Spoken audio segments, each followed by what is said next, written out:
네, 우리 어저께 어린이들이 네, 잠깐만요. 이거를 어떻게 하면 네, 반대로 가고 있군요. 네, 이게 주제인데요. 2025년 세계를 품는 어린이 미션 퀴즈입니다. 어저께 우리 암송을 하나 했는데 이거 같이 한번 읽어보겠습니다. 시작. 예수께서 나와 말씀하여 이르시되 하늘과 땅의 모든 권세를 내게 주셨으니 그러므로 너희는 가서 모든 민족을 제자로 삼아 아버지와 아들과 성령의 이름으로 세례를 베풀고 내가 너희에게 분부한 모든 것을 가르쳐 지키게 하라. 볼지어다 내가 세상 끝날까지 너희와 항상 함께 있으리라 하시니라. 어제 다 외웠는데요. 할 수 있을까요? 자, 어제는 다 했는데 밤새 얼마나 익었는지 물어익었는지 한번 해보겠습니다. 예수께서 자 시작. 예수께서 나와 말씀하여 이르시되 하늘과 땅의 모든 권세를 내게 주셨으니 그러므로 너희는 가서 모든 민족을 제자로 삼아 아버지와 아들과 성령의 이름으로 세례를 베풀고 내가 너희에게 분부한 모든 것을 가르쳐 지키게 하라. 볼지어다 내가 세상 끝날까지 너희와 항상 함께 있으리라 하시니라. 마태복음 28장 18절에서 20절 말씀. 아멘. 박수 한번 치셔야 될 것 같은데. 네, 너무 잘하셨어요. 너무 잘했어요. 진짜 훌륭합니다. 요건데요. 이 본문을 가지고 오늘 설교를 하겠습니다. 이 성경 구절을 사자 성은 아니지만 네자로 뭐라고 표현한지 아세요? 예수님의 땡땡땡땡 이렇게 말을 하는데. 네, 어르신분들 지상명령이라고 부릅니다. 지상명령. 지상명령이라는 말은 이렇게 쓰는데요. 목사님은 옛날에 고등학교 때까지만 하더라도 지상명령이라는 얘기를 들었을 때 땅 지자에다가 윗상, 땅 위에 하나님께서 예수님께서 주신 명령이구나 이렇게 이해를 했어요. 나중에 봤더니 한자어가 땅지자가 아니고 이를지 또는 극한지 이 한자를 쓰는 거예요. 영어로는 great라는 단어를 쓰고 그러니까 최고의 명령이라는 한자어더라고요. 그래서 이를지 그러니까 위 가운데서도 최고 이런 뜻입니다. 지상명령 예수님께서 돌아가시기 전에 하신 명령이기 때문에 엄청 중요한 최고의 명령이다 이런 뜻인 거예요. 제자들에게 승천하시기 전에 마지막으로 유언처럼 남겨주신 거니까 이 말씀이 얼마나 중요한지 알 수가 있습니다. 근데 이 말씀을 18세기, 19세기 이후 교회는 이 본문을요, 이거 아니고 이 본문을 선교 명령으로 이해를 해왔고 적용을 했습니다. 그래서 엄청 선교를 많이 했고 지금도 마찬가지로 내가 전도를 해야 되는구나. 근데 난 못하고 있지. 너 어떡하지? 난 형편없는 그리스도인인가 봐. 막 이렇게 생각을 할 정도로 이 본문을 읽을 때면 막 부담이 돼서 힘들어하고 그렇게 합니다. 근데 이게 18세기, 19세기, 20세기, 21세기에 나타난 현상이지 그 전까지는 그렇게 생각하지는 않았습니다. 자, 그러면 이 본문의 말씀이 정말 무슨 뜻인지를 한번 살펴보겠는데요. 이 말씀은 먼저 누구에게 하신 말씀인가? 우리 어린이들은 알 것 같은데요. 이 말씀은 예수님이 누구에게 한 말씀이죠? 제자들이 들은 말씀이에요. 우리 어머니 아버지 잘 아시겠죠? 제자들에게 하신 말씀이에요. 그러면 일반 신자의 나에게 하신 말씀이라고 이걸 적용하면 돼요, 안 돼요? 좀 멀리 적용을 하면 뭐 그렇게 해야 된다라고 생각했던 거가 18세기, 19세기 그리고 20세기, 21세기 교회의 우리의 이제 그런 입장인데 사실은 일단 사도들에게 한 거기 때문에 우리는 사도가 아니에요. 예수님의 제자가 아니에요. 예수님의 제자와 사도들은 한때 있었던 아주 독특한 특별한 임무를 부여받은 존재들이고요. 그 뒤로는 사도의 직분은 사라졌습니다. 그래서 예수님께서 특별히 사도들에게 교회의 대표인 교회를 세운 교회의 뿌리인 교회의 기둥 같은 사도들에게 하신 말씀이기 때문에 요거를 선교 명령으로 이해할 것이 아니라 사실은 교회에 대한 명령으로 이해해야 된다는 것이 전통적인 종교개혁자들의 성경 해석입니다.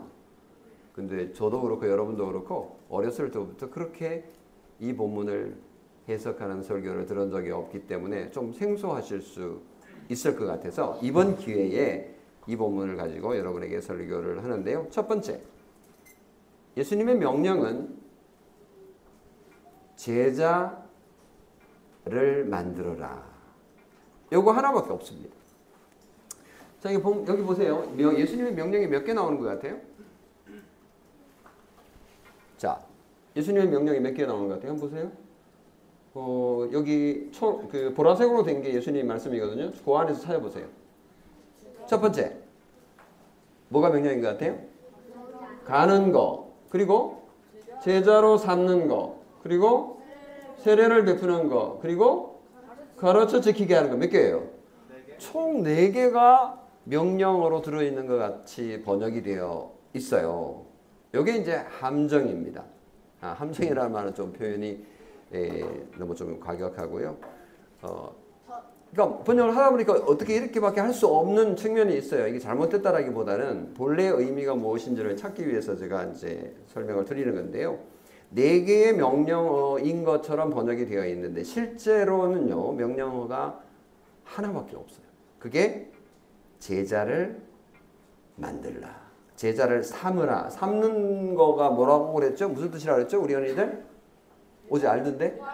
만든다. 맞아요. 우리 어린이들 뭐 실력이 최고입니다. 제자를 만든다나 또는 제자를 삼는다나 똑같은 말이에요. 그러니까 세례를 베풀으라 이 말이에요. 제자를 만들어라 이 말이에요. 그래서 제자 만드는 거가 이 예수님의 명령 가운데 유일한 거고 나머지는 그럼 뭐냐? 나머지는 우리 엄마 아빠들은 다 이해하는데 영어 배울 때 분사구문 여러분 배우셨죠? ing형을 붙여가지고 부사구로 해석하는 뭐 이런 방식. 그러니까 이거는 명령어가 아니고 부사구로 되어 있습니다. 그러니까 감으로써 이걸 이제 설명을 제가 여기 뒷부분을 보여드릴게요. 아이고 거꾸로 갔구나. 이거 보세요. 제자를 삼으라가 명령어고 그 뒤에 나오는 건 다 분사구문으로 되어 있습니다. 감으로써, going, 그리고 baptizing, 세례를 줌으로써, 그리고 teaching, 가르침으로써 제자를 만들어라. 이런 구도로 되어 있습니다.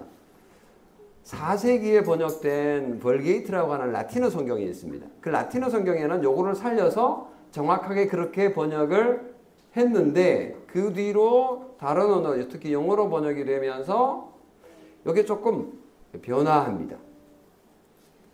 그래서 명령어가 마치 우리나라로 번역이 됐을 때는 명령어가 4개처럼 보이는데 명령어는 하나밖에 없고 나머지는 전부 다 분사구문으로 되어 있기 때문에 자, 그러면 핵심을 우리가 확인할 수 있는데 예수님의 명령은 뭐예요? 하나밖에 없는데 그게 뭐라고요? 제자를 만들어라. 이겁니다. 그럼 이걸 다시 제가 번역을 한번 해볼게요. 여기 앞으로 가야 되죠. 이렇게 됩니다. 그러므로 너희는 모든 민족을 제자로 만들어라. 제자들에게 지금 하는 말이에요.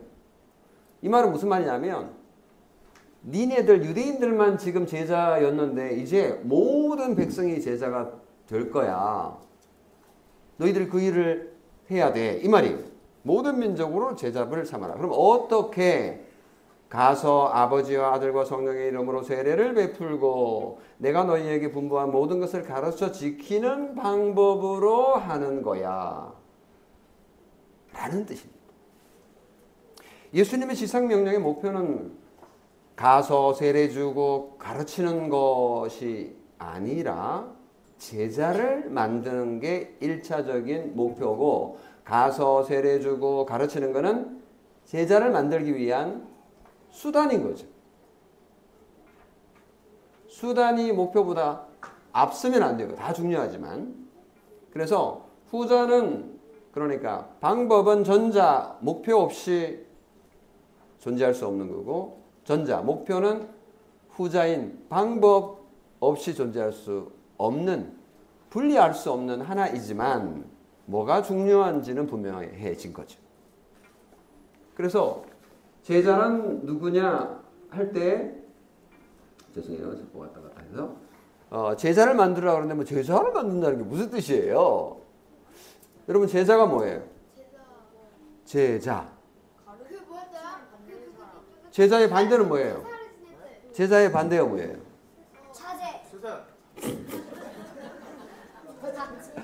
훌륭합니다. 역시 형님이에요. 스승님이 반대죠. 스승님이 있으면 제자가 있는 거잖아요. 선생님이 있으면 학생이 있는 거고. 무슨 말인지 알겠어요?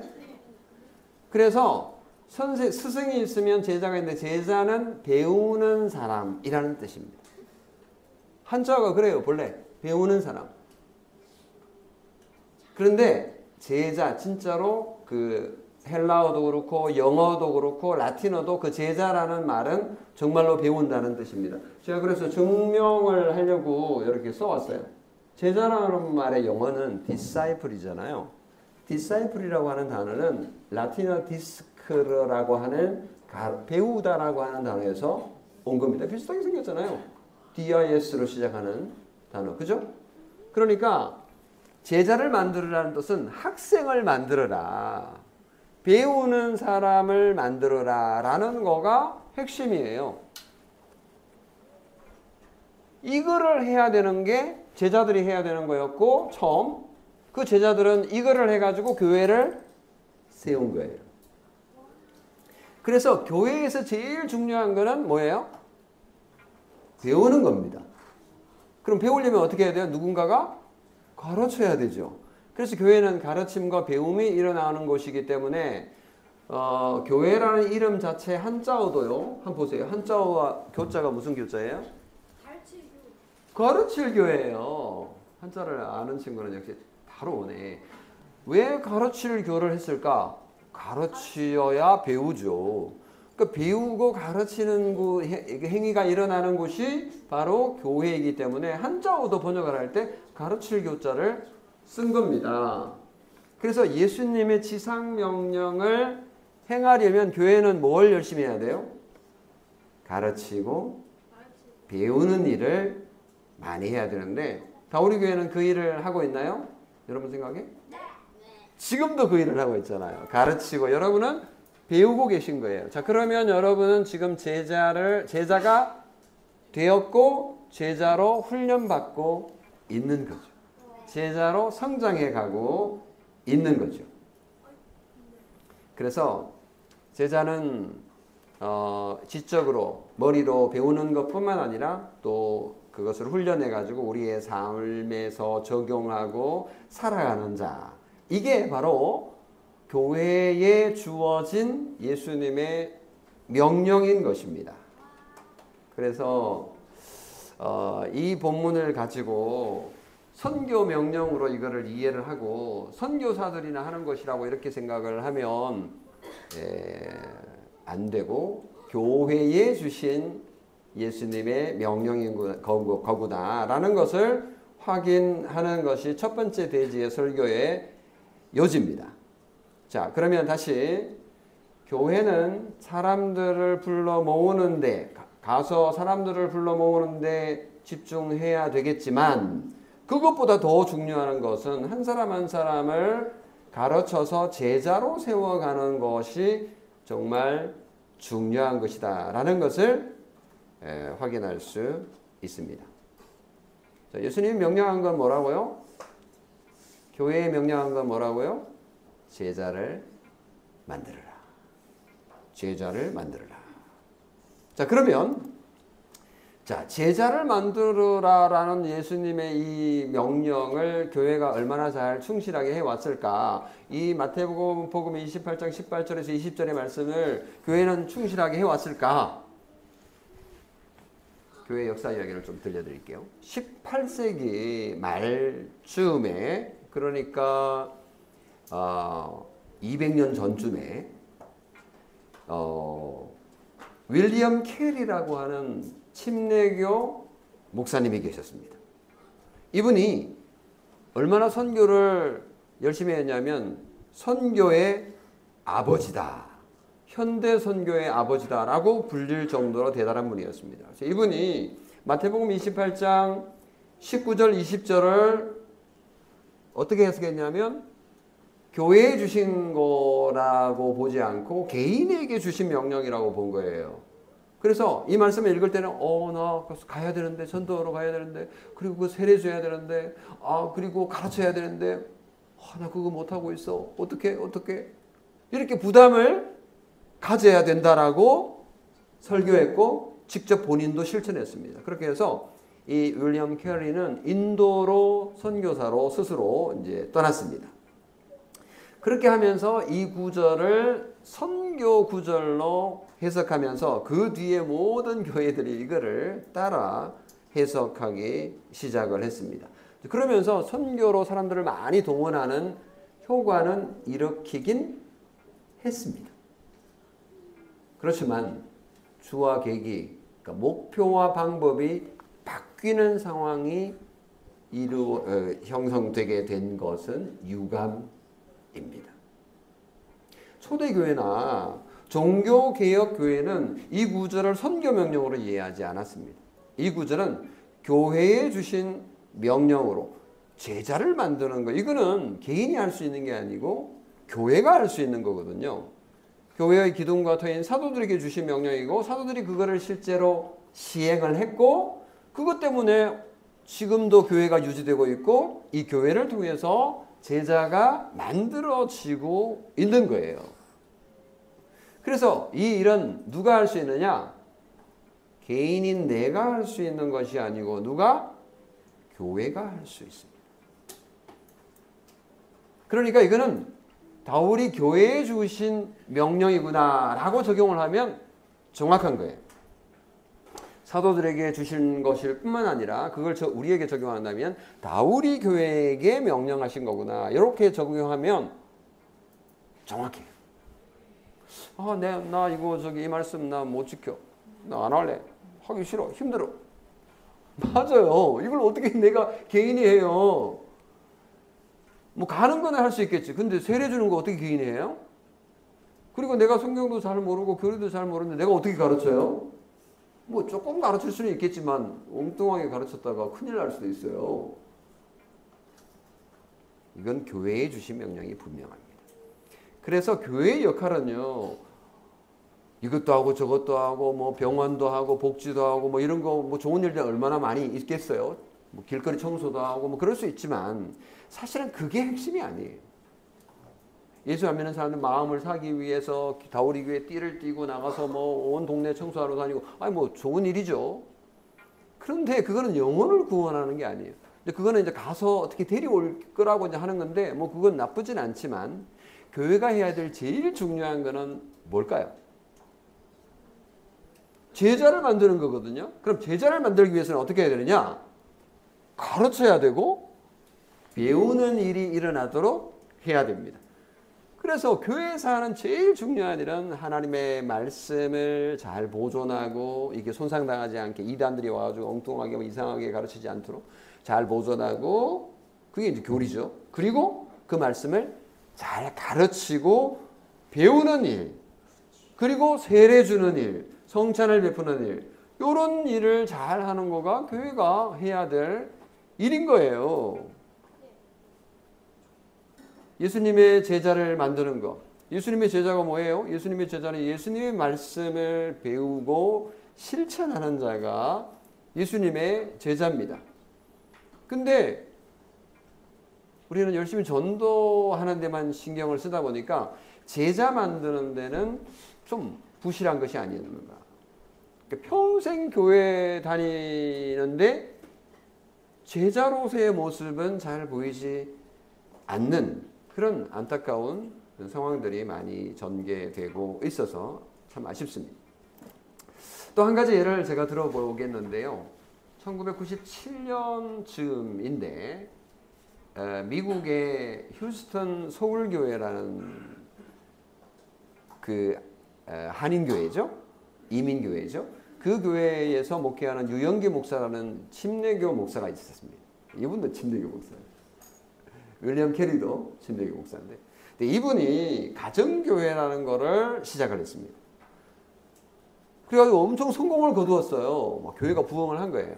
근데 이게 이제 뭐 교회가 부흥하니까 가정교회 좋은 거야? 그래서 한국에 많이 수입이 돼서 1997년부터 생겨나기 시작을 했습니다. 이거는 어떤 거냐 하면 뭐 구역 모임 같은 목장을 만들어 가지고 주중에 한 번씩 모여 집에서 모이는데 거기에다가 불신자들을 초대해서 맛있는 거 먹이고 또 사랑해주고 또 섬기고 또 장례식에 가서 뭐 이렇게 도와주고 이렇게 엄청 섬기면 감동받아서 이제 교회까지 나오게 된다. 뭐 이런 전도 방식입니다.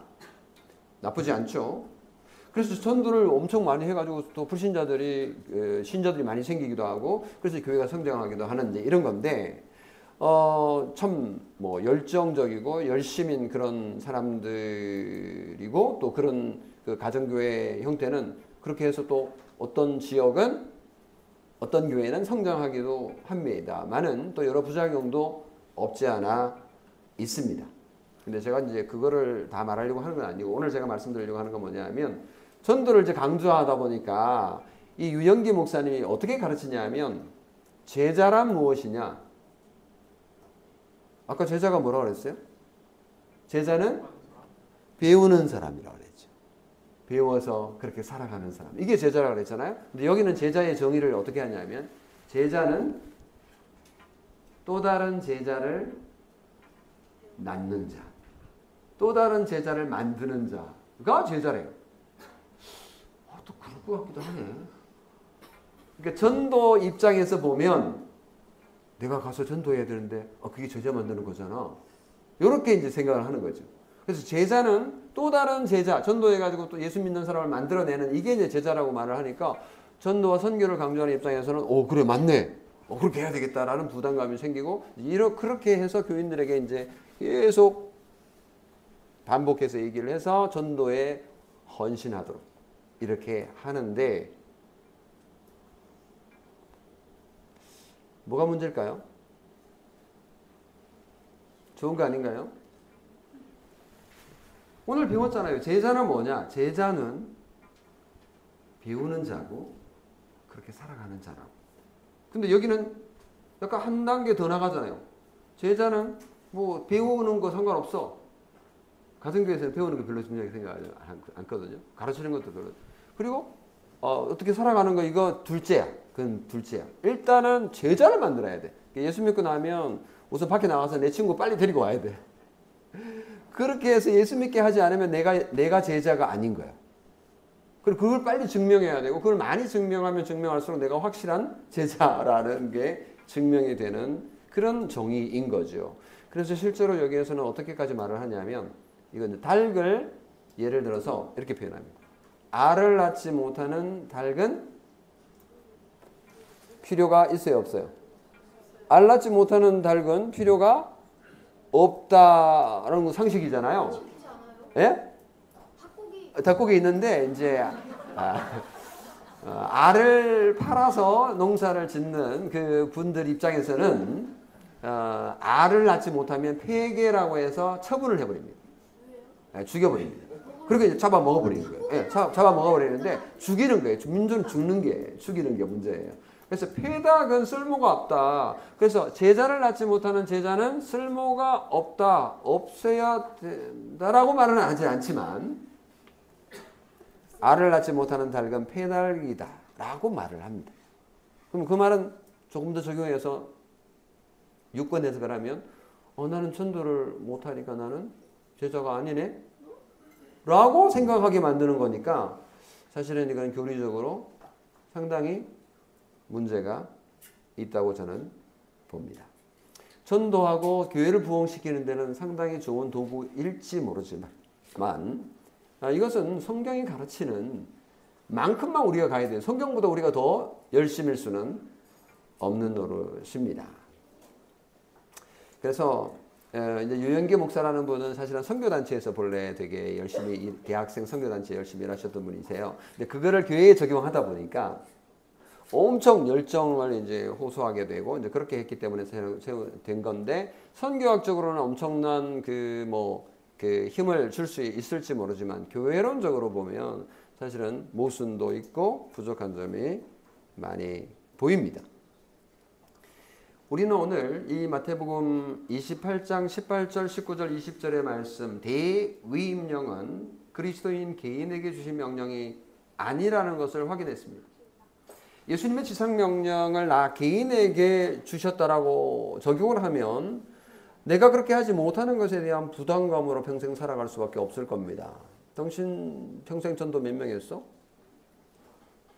당신 도대체 제자를 몇 명 만들었어? 라고 이제 묻기 시작하면 여기 천국 못 갈 사람 많은 거 아니에요? 이 지상명령은요, 개인에게 주신 것이 아니라 교회에 주신 명령입니다. 선교학적으로 적용할 게 아니라 교회론적으로 해석하고 적용해야 되는 거죠. 그래서 세 가지 행동, 가라, 세례 주라, 가르치라는 것은 개인이 여러분이 할 것이 아니라 사실 교회가 할 일인 거죠. 모든 민족에게로 가는 것은 복음이 유대인 안에만 머물리지 않고 이제 이방인 모든 민족에게로 개방되었으니 이방인에게로 목사를 파송해서 선교사를 파송해서 거기에 교회를 세우고 거기에 세례를 주고 거기서 가르쳐 지키게 하는 일을 해라라는 뜻인 거죠. 복음이 온 세상으로 퍼져 나가게 될 것이다. 그러니까 사도들이 가야 되는 거예요. 그래서 사도들이 예루살렘에서 흩어져서 이방 세계로 정말 퍼져 나갔습니다. 온 유대와 사마리아와 땅 끝까지 이르게 되리라라고 말을 했지. 그렇게 이르라라고 말하지도 않았어요. 이거는 하나님께서 구원 사역을 이루실 것을 사실은 설명하고 있는 거죠. 세례를 베푸는 것도요, 개인이 할 수 없어요. 여러분 세례 베풀 수 있습니까? 라울이 좋습니다. 희망 있어요. 라울이가 나중에 목사가 되면 세례를 베풀 수 있겠습니다. 네, 상당히 앞을 내다보고 한 말인지 제가 잘 모르겠습니다만은 예외적인 경우에 개인이 세례를 베풀기도 해요. 예를 들면 전쟁 상황, 이게 로마 카톨릭에서는 그걸 인정하기도 합니다. 근데 개신교 안에서는 병원에 이제 아픈 자들, 곧 돌아가실 분들 이런 부분들이 예수를 믿겠다고 하면 이제 당회가 미리 결정을 하면 세례를 베풀도록 합니다. 일반적인 세례 베풀면 교회 안에서 이루어지는 거고 교회가 하는 일이지 개인으로 마음대로 할 수 있는 것이 절대로 아닙니다. 그리고 예수님이 분부한 모든 것을 가르쳐 지키게 하는 이것도요, 교회가 하는 일이지 교회가 인정한 목사가 가르치는 일을 하는 거지 나도 잘 가르쳐, 나도 할래, 그렇게 할 수는 없는 겁니다. 물론 교회가 인정해서 이렇게 당회가 결정해서 누구에게 가르치라고 할 수는 예외적으로 있습니다만 기본적으로 교회가 결정하는 일인 거죠. 그래서 이 말씀을 그럼 우리가 어떻게 적용할 것이냐. 우리가 전도는 우리가 당연히 해야 될 텐데 이 말씀의 부담을 가지고 전도한다, 이런 차원이 아니고요. 이 말씀이 교회에 주신 거면 가르치고 배우는 일은 교회가 하도록 하면 제일 좋습니다. 그러면 우리는 어떻게 해야 되느냐? 우리가 배워왔던 전도라는 개념은 그러면 내가 내 주변에 있는 사람을 교회로 데리고 오는 게 제일 좋은 방식이에요. 교회로 인도하는 역할, 이것만 해도 정말 최선을 다한 겁니다. 데려다 놓고 말씀을 듣게 했는데 안 믿으면 어쩔 수 없는 거죠. 어떻게 해요? 믿고 안 믿고는 하나님께서 주시는 선물이기 때문에 어쨌든 우리는 최선을 다해서 그 일을 하면 됩니다. 그러면 그가 듣고 예상치 못하게 하나님께서 그에게 은혜를 주실 수 있는 것이기 때문에 그런 거죠. 가라는 말은 일반 신자를 향한 명령이 아니고 아까도 말한 것처럼 제자와 사도들에게 하신 명령이고 교회에 하신 명령이니까 모든 민족을 제자로 삼기 위해서 가서 세례주고 가르치는 것을 충실히 하라라는 뜻으로 이해를 하면 정확할 겁니다. 그런 일을 위해서 교회의 성도 한 사람으로서 불신자를 교회로 인도하는 일 할 수 있을 겁니다. 이거를 적용하는 게 아니라 그냥 이거를 응용해서 우리가 한다라는 의미에서 가서 인도해오는 그 원리. 그리고 그게 끝이 아니고 제자, discipleship, 제자를 만들어가는 것. 그러니까 가서 세례 주고 가르쳐 지키게 하는 것까지 나아가야 되니까 이게 한순간으로 끝나는 게 아니고 사실은 평생 있을 일인데 평생 내가 어떻게 그 사람 돌봐요? 그건 교회밖에 못하는 거예요. 그래서 교회가 존재하는 이유는 바로 예수님의 이 지상명령을 행하기 위해서 존재하는 겁니다. 어떤 사람들은 교회 필요 없어요. 그래서 교회 안 나가도 돼요. 그래서 뭐 집에서 그냥 예배 드리고 하는 분들이 있는데 사실 굉장히 위험한 발언입니다. 무교회주의를 주장하는 사람들도 있는데 그런 사람들은 뭐 그중에 지도자가 좀 되게 특출하고 이제 그래서 거기 안에서도 뭔가를 공급받는다고 하지만 아주 예외적인 경우인 거고요. 좋게 봐서 일반적인 건 절대로 아니라는 것을 아셔야 될 겁니다. 마지막으로 세 번째는 제자 삼는 사역의 중심에는 목사가 있습니다. 교회에서 가르치고 세례주고 제자 삼는 일은 목사가 하는 중요한 사역이죠. 사도행전 6장에 보면요. 초대교회에 이런 일이 있었어요. 홀로 사는 여성들을 돕기 위해서 막 헌금을 가지고 나눠주는 일을 했는데 이거 나눠주는 거를 적절하게 못하게 해가지고 엄청 싸움이 붙었습니다. 그 불평이 생겼고요. 헬라파 유대인들이 히브리파 유대인들을 원망하는 일이 터졌는데 이거 뭐 구체적으로 어떤 건지는 모르지만 그래서 상당히 분란이 일어나서 12사도가 모여가지고 의논을 했어요. 우리가 하나님의 말씀을 제쳐놓고 접대를 일삼는 것이 마땅하지 아니하니 형제들아 너희 가운데서 성령과 지혜가 충만한 칭찬받는 사람 7을 택하라. 우리가 이 일을 그들에게 맡기고 우리는 오로지 기도하는 일과 말씀 사역에 힘쓰리라 라고 결정을 한 사건. 그래서 일곱을 우리는 누구로 봅니까? 집사로 보죠. 집사. 7명의 집사를 뽑아서 그 일을 하도록 하고 사도들은 말씀과 기도에 전념하기로 결정을 했습니다. 이 사도들이 했던 말씀과 기도에 전념하는 일을 지금 누가 하고 있습니까? 사도들은 다 떠나왔으니까 목사들이 하고 있습니다. 자, 그럼 목사는 누가 어디에서 양성을 훈련을 받죠? 스승님. 목사를 교육하는 곳은 어딜까요? 대학을 졸업하고 대학원 과정에서 하는데 고려신학대학원이라는 학교가 있습니다. 신학교가 그 일을 합니다. 천안에 가면 큰 신학교가 하나 있는데 그 고려신학대학원이라고 하는데요. 거기서 목사를 가르치고 훈련합니다. 그래서 그들이 이제 어딘가로 갑니다. 이게 이제 가서 그리고 아버지와 아들과 모든 민족을 제자로 삼아. 그러니까 뭐 북한도 가고 뭐 남한도 가고 뭐 중국도 가고 그래서 교육을 받고 가는 거예요. 그래서 거기서 말씀을 전하고 교회를 세워서 제자를 만들기 위해서 가는 거죠. 이게 신학교가 하는 정말 중요한 일입니다. 초대교회는 사도들이 복음 전파와 말씀 가르치는 일에만 전념하도록 집사를 분리해서 이렇게 세워서 그 일을 했던 것처럼 오늘날도 마찬가지죠. 장로님들이 해야 될 일, 그리고 집사님들이 해야 될 일, 그리고 성도들이 해야 될 일, 우리 여름 성경학교 하는데 성도님들 얼마나 진짜 대단히 잘 일을 하시는지 몰라요. 최고입니다. 어제 또 밤에 또 아빠들 남아서 오늘 아침까지 계속 섬기시고 어린이 여러분 정말 최고입니다. 여러분을 제자 만들기 위해서 이렇게 잘 섬기시는 분들이 계신데요. 이 교회의 역할의 중심에 정말 중요한 역할을 하는 직분이 목사입니다. 제가 이런 설교를 한 번도 안 했는데요. 14년 만에 처음 지금 하는 건데 제가 목사라서 이 말을 하는 게 참 넘사스러운 측면이 있지만 그래서 목사가 정말 중요한데 저는 이 목사가 되는 게 너무 부담스러워가지고 지금도 사실 부담스러운데요. 제가 좀 목사 태를 내려고 이렇게 멋있게 입고 나왔잖아요. 저는 평소에 이렇게 입는 거 너무 싫어가지고 막 청바지 입고 이렇게 지내거든요.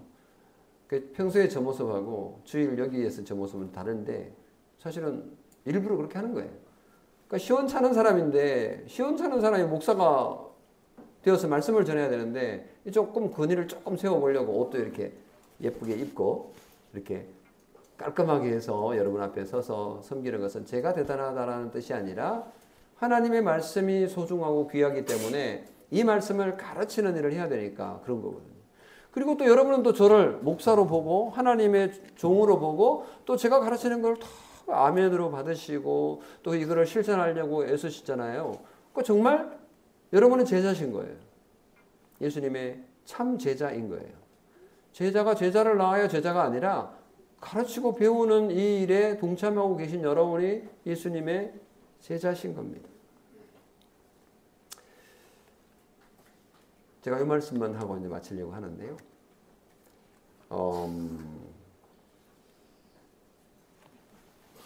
제가 올해 60 하는데요.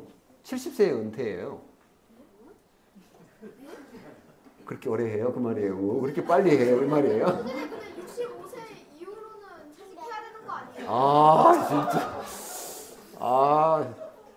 라울이 아픈 말을 하네요. 네. 70세까지 해야 돼요, 저는. 70세까지 목사를 해야 되는데, 9년 후면 제가 물러나야 돼요. 그런데 9년 후에 이 일을 할 사람이 필요하거든요.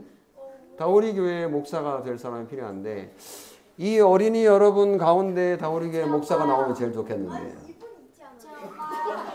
이분이 누구예요? 이분이야, 저분이야?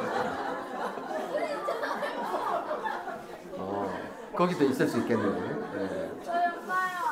네. 제일 제가 좋게 생각하는 거는 여기 어린이들이 지금 9년 후면 몇 살이에요? 15살이면 24살이잖아. 23, 4. 그러면 그때 담임 목사가 올 수 있겠나? 안 되겠네.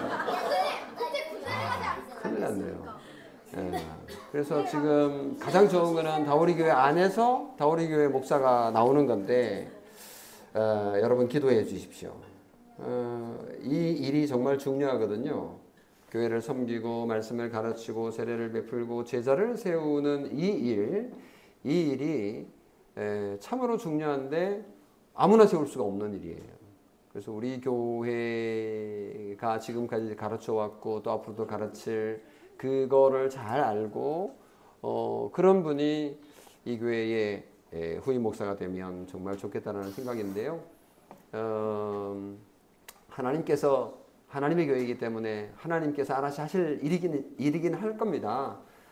예를 들면 사무엘 같은 경우는 엘리 제사장 그리고 그 아들들이 정말 엉망인 상태에서도 하나님께서 그 보석 같은 사무엘을 심어 두셔서 일꾼으로 사용하시는 걸 보면 우리가 너무 걱정할 건 아니지만 그래도 이제 우리 나름대로 교회가 할 일이 뭐고 뭐가 중요한지를 알면 이 일을 위해서 우리가 기도할 수 있을 것 같아서 여러분에게 말씀을 드려 봅니다.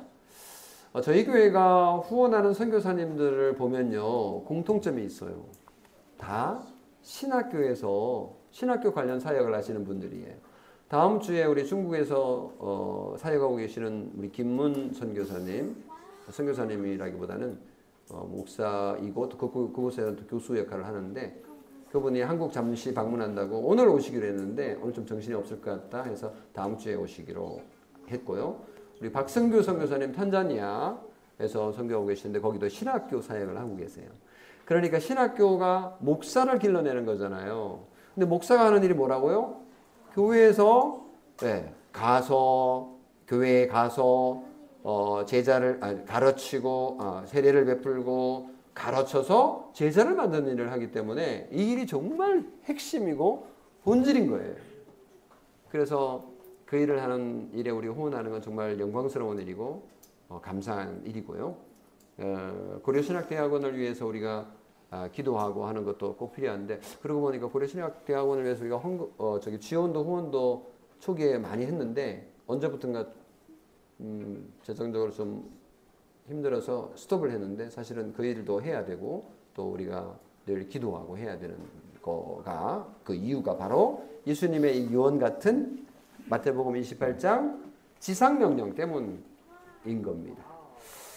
이야, 우리 어린이들 희망이 있습니다. 와, 이렇게 다 깨달았어요. 이 지상명령을 우리가 우리 교성도들 그리고 어린이들이 잘 감당하면서 예수님이 약속하신 볼지어다 내가 세상 끝날까지 너희와 항상 함께 있으리라는 이 임마누엘의 약속을 모두 누리게 되시기를 주님의 이름으로 축원합니다. 기도하겠습니다. 주님, 당신의 교회가 제자 삼는 사명을 잘 감당하게 해 주옵소서. 사람을 단순히 모으는 교회가 아니라 말씀으로 세우는 교회가 되고 싶습니다. 복음을 바르게 전하고 복음을 바르게 가르치고 세례를 바르게 베푸는 목회자가 되고 싶습니다. 그리고 또 그런 목회자를 주시옵소서. 또 우리 교회 주일학교 학생들 중에서 당신의 종들이 세워지는 놀라운 복이 있기를 원합니다. 그들이 이 교회를 품고 또 세계교회를 품고 지켜가게 하옵소서. 주님, 당신의 약속대로 우리의 교회와 함께 해주시고 끝까지 인도해 주실 것을 소원하며 예수 그리스도의 이름으로 기도합니다. 아멘.